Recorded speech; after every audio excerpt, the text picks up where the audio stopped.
दोस्तों,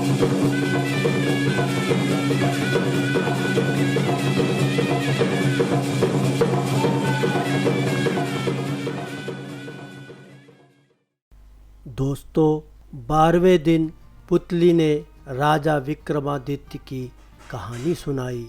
एक दिन रात के समय राजा विक्रमादित्य महल की छत पर बैठे थे।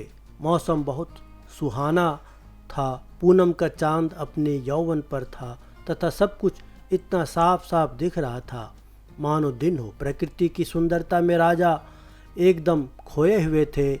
तभी वे चौंक गए। वह किसी स्त्री की चीख थी। चीख की दिशा का अनुमान लगाया। लगातार कोई औरत चीख रही थी और सहायता के लिए पुकार रही थी। उस स्त्री को विपत्ति से छुटकारा दिलाने के लिए विक्रम ने ढाल तलवार संभाली और अस्तबल से घोड़ा निकाला। घोड़े पर सवार हो फौरन उस दिशा में चल पड़े। कुछ ही समय बाद वे उस स्थान पर पहुँचे। उन्होंने देखा कि एक स्त्री बचाओ बचाओ कहती हुई बेतहाशा भागी जा रही है और एक विकराल दानव उसे पकड़ने के लिए उसका पीछा कर रहा है। विक्रम ने एक क्षण नहीं गंवाया और घोड़े से कूद पड़े। युवती उनके चरणों पर गिरती हुई बचाने की विनती करने लगी। उसकी बाहें पकड़कर विक्रम ने उसे उठाया और उसे बहन संबोधित करके ढाढ़स बंधाने की कोशिश की। उन्होंने कहा कि वह राजा विक्रमादित्य की शरण है और उनके रहते उस पर आँच नहीं आ सकती।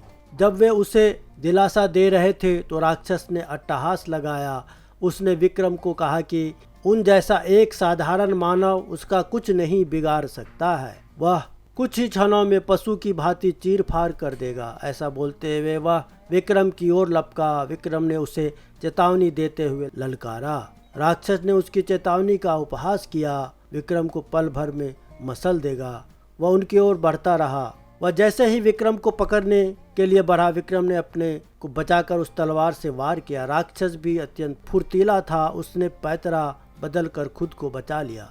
दोनों में घमासान युद्ध हुआ। आखिरकार राक्षस थक कर चूर हो गए। विक्रम ने अवसर का पूरा लाभ उठाया तथा अपनी तलवार से राक्षस का सर धड़ से अलग कर दिया। विक्रम ने समझा राक्षस का अंत हो चुका है, मगर दूसरे ही पल उसका कटा सिर फिर अपनी जगह आ लगा और राक्षस दुगुने उत्साह के साथ लड़ने लगा और उसका रक्त जहाँ गिरा था वहाँ एक और राक्षस पैदा हो गया। राजा विक्रमादित्य क्षण भर को तो चकित हुए, परंतु विचलित हुए बिना एक साथ दोनों राक्षसों का सामना करने लगे। विक्रम ने अपनी भुजा बल से राक्षस की बाहें काट दी।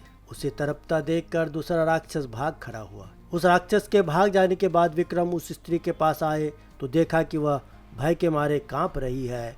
उन्होंने उससे कहा कि उसे निश्चित हो जाना चाहिए और भय त्याग देना चाहिए क्योंकि दानव भाग चुका है। उन्होंने उसे अपने साथ महल चलने को कहा ताकि उसे उसके माँ बाप के पास पहुँचा दे। उस स्त्री ने जवाब दिया कि खतरा अभी टला नहीं है क्योंकि राक्षस मरा नहीं है। वह लौट कर आएगा और उसे ढूंढकर फिर इसी स्थान पर ले आएगा। जब विक्रम ने उसका परिचय जानना चाहा तो वह बोली कि वह सिंघुल द्वीप की रहने वाली है और एक ब्राह्मण की बेटी है। एक दिन वह तालाब में सखियों के साथ नहा रही थी, तभी राक्षस ने उसे देख लिया और मोहित हो गया। वहीं से वह उसे उठाकर यहाँ ले आया और अब उसे अपना पति मान लेने को कहता है। उसने सोचा कि अपने प्राण दे देगी मगर अपनी पवित्रता नष्ट नहीं करेगी। विक्रम ने उसे आश्वासन दिया कि वे राक्षस का वध करके उसकी समस्या का अंत कर देंगे। उस स्त्री ने जवाब दिया कि राक्षस के पेट में एक मोहिनी वास करती है जो उसके मरते ही उसके मुंह में अमृत डाल देती है। उसे तो वह जीवित कर सकती है मगर उसके रक्त से पैदा होने वाले दूसरे राक्षस को नहीं। इसलिए वह दूसरा राक्षस अपंग होकर दम तोड़ रहा है। यह सुनकर विक्रम ने कहा कि वे प्रण करते कि उस राक्षस का वध कर देंगे। क्योंकि विक्रम पूरी तरह से चौकन्ने थे, इसलिए दूसरी बार जब राक्षस वापस आए तो विक्रमादित्य मौका देखते ही राक्षस का सर धड़ से अलग कर दिया और उसके पेट को फाड़ दिया। पेट फटते ही मोहिनी कूदकर बाहर आई और अमृत लाने दौड़ी। विक्रम ने बेतालों का स्मरण किया और उन्हें मोहिनी को पकड़ने का आदेश दिया। अमृत न मिल पाने के कारण राक्षस तड़प कर मर गया। मोहिनी ने अपने बारे में बताया कि वह शिव की गणिका थी जिसे किसी गलती की सजा के रूप में राक्षस की सेविका बनना पड़ा। महल लौटकर विक्रम ने ब्राह्मण कन्या को उसके पिता माता को सौंप दिया और मोहिनी से खुद विधिवत विवाह कर लिया। ऐसे ही अनगिनत अनसुनी कहानियों के लिए हमारा चैनल सब्सक्राइब करें और ज़्यादा से ज़्यादा लोगों तक शेयर करें। आपको हमारी आज की कहानी कैसी लगी कमेंट के जरिए बताएं। धन्यवाद।